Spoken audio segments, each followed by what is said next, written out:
Hi friends, welcome back to my YouTube channel. ಇವತ್ತಿನ ವಿಡಿಯೋದಲ್ಲಿ ಒಂದೊಳ್ಳೆ ರುಚಿಯಾಗಿರೋವಂಥ ಚಿಕನ್ ಸಾಂಬಾರನ್ನ ಮಾಡಿ ನಿಮ್ಮ ಜೊತೆ ಶೇರ್ ಮಾಡ್ತಾ ಇದ್ದೀನಿ. ವಿಡಿಯೋ ಶುರು ಮಾಡೋಣ. ವಿಡಿಯೋ ಶುರು ಮಾಡೋಕ್ಕೂ ಮುಂಚೆ ಬೇಗ ಬೇಗ ಸಬ್ಸ್ಕ್ರೈಬ್ ಆಗಿ, ಹಾಗೆ ಈ ವಿಡಿಯೋ ಇಷ್ಟ ಆದರೆ ಒಂದು ಲೈಕ್ನ ಕೊಡಿ. ಎಸ್, ಬನ್ನಿ ವಿಡಿಯೋನ ಶುರು ಮಾಡೋಣ. ಮೊದಲಿಗೆ ನಾನಿಲ್ಲಿ ಒಂದು ಬಾಣಲಿನ ಇಟ್ಕೊಂಡು ಬಾಣಲಿಗೆ ಸ್ವಲ್ಪ ಎಣ್ಣೆನ ಹಾಕಿ, ಎಣ್ಣೆ ಬಿಸಿ ಆದಮೇಲೆ ಚಕ್ಕೆ, ಲವಂಗ, ಹಾಗೆ ಬೆಳ್ಳುಳ್ಳಿ ಮತ್ತು ಶುಂಠಿ ಜೊತೆಗೆ ಸ್ವಲ್ಪ ಈರುಳ್ಳಿನ ಹಾಕ್ಕೊಂಡು ಚೆನ್ನಾಗಿ ಈರುಳ್ಳಿ ಸಾಫ್ಟ್ ಆಗೋವರೆಗೂ ನೀವು ಫ್ರೈ ಮಾಡ್ಕೊಳ್ಳಿ.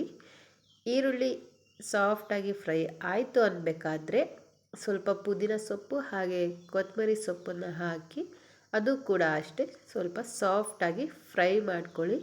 ಈ ಥರ ನೀವು ಮಸಾಲನ ಫ್ರೈ ಮಾಡಿಕೊಂಡು ಮಾಡೋದ್ರಿಂದ ಚಿಕನ್ ಸಾಂಬಾರು ಒಳ್ಳೆ ರುಚಿಯಾಗಿ ತುಂಬಾ ಚೆನ್ನಾಗಿರುತ್ತೆ. ಮತ್ತು ಇವಾಗ ಇದು ಆಗಿದೆ, ಮತ್ತು ಒಂದು ಮಿಕ್ಸಿ ಜಾರ್ಗೆ ಹಾಕ್ಕೊಂಡು ನುಣ್ಣಗೆ ರುಬ್ಕೊಳ್ಳೋಣ. ತರಿಯಾಗಿ ಅಲ್ಲ, ನುಣ್ಣಗೆ ಸಾಫ್ಟಾಗಿ ಪೇಸ್ಟ್ ಮಾಡ್ಕೊಳ್ಳೋಣ. ಮತ್ತು ಅದೇ ಬಾಣಲಿನ ಇಟ್ಕೊಂಡು ಟೊಮೊಟೊ ಕೂಡ ಹಾಕಿ ಫ್ರೈ ಮಾಡ್ಕೊಳ್ಳಿ. ಚೆನ್ನಾಗಿ ಸಾಫ್ಟ್ ಆಗಬೇಕು. ಕೆಲವರು ನಾನ್ ವೆಜ್ಗೆಲ್ಲ ಟೊಮೊಟೊನ ಬಳಸೋದಿಲ್ಲ, ನಾವು ಬಳಸ್ತೀವಿ, ಹಾಗಾಗಿ ನಾನು ನಿಮ್ಮ ಜೊತೆ ಶೇರ್ ಮಾಡ್ತಾಯಿದ್ದೀನಿ.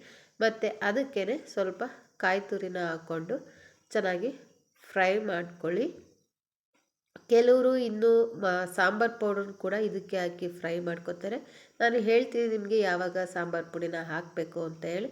ಮತ್ತು ಇವಾಗ ಒಂದು ಪಾತ್ರೆನ ಇಟ್ಕೊಂಡು ಪಾತ್ರೆಗೆ ಎಣ್ಣೆ ಹಾಕಿ ಬಿಸಿ ಆದಮೇಲೆ ರುಬ್ಕೊಂಡಿರೋ ಅಂಥ ಮಸಾಲೆನ ಹಾಕಿ ನೀವು ಚೆನ್ನಾಗಿ ಫ್ರೈ ಮಾಡ್ಕೊಳ್ಳಿ.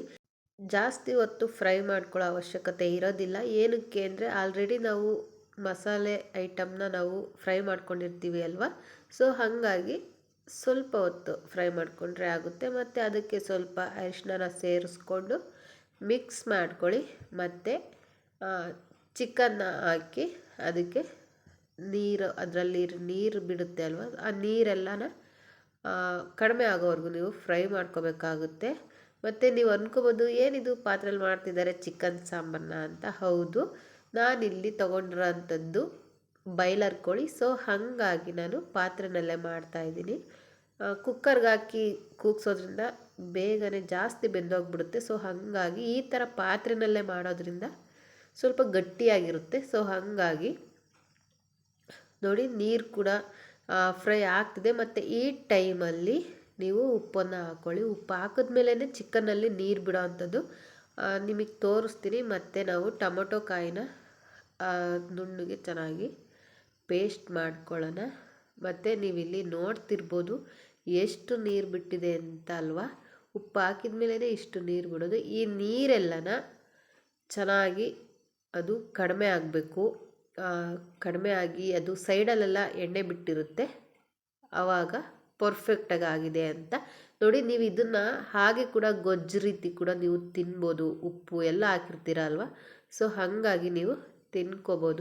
ಈಗ ನೀವು ಈ ಟೈಮಲ್ಲಿ ಸಾಂಬಾರು ಪುಡಿನ ಹಾಕಬೇಕು. ಸಾಂಬಾರು ಪುಡಿನ ಹಾಕಿ ಎಣ್ಣೆಯಲ್ಲಿ ಫ್ರೈ ಮಾಡಿದ್ರೆ, ನೀವು ಈ ಥರ ಫ್ರೈ ಮಾಡಬೇಕಾದ್ರೆ ಅದರಲ್ಲಿ ಬರೋ ಘಮ ಇರುತ್ತಲ್ಲ, ನಿಜವಾಗ್ಲೂ ತುಂಬಾ ಚೆನ್ನಾಗಿರುತ್ತೆ. ನೋಡಿ, ಈ ಥರ ನೀವು ಫ್ರೈ ಮಾಡಿದ ಮೇಲೆ ಇವಾಗ ನೀವು ಇದಕ್ಕೆ ನೀರು ಎಷ್ಟು ಬೇಕೋ ಅಷ್ಟು ನೀವು ನೀರನ್ನು ಹಾಕೋಬೋದು. ಬಾಯ್ಲರ್ ಕೋಳಿ ಆಗಿರೋದ್ರಿಂದ ನೀವು ನೀರನ್ನು ಜಾಸ್ತಿ ಹಾಕೊಳ್ಳೋ ಅವಶ್ಯಕತೆ ಇರಲ್ಲ. ಏನಕ್ಕೆ ಅಂದರೆ ಅದನ್ನು ಜಾಸ್ತಿ ಹೊತ್ತು ತುಂಬ ಹೊತ್ತು ಬೇಯಿಸೋ ಅವಶ್ಯಕತೆ ಇರೋದಿಲ್ಲ.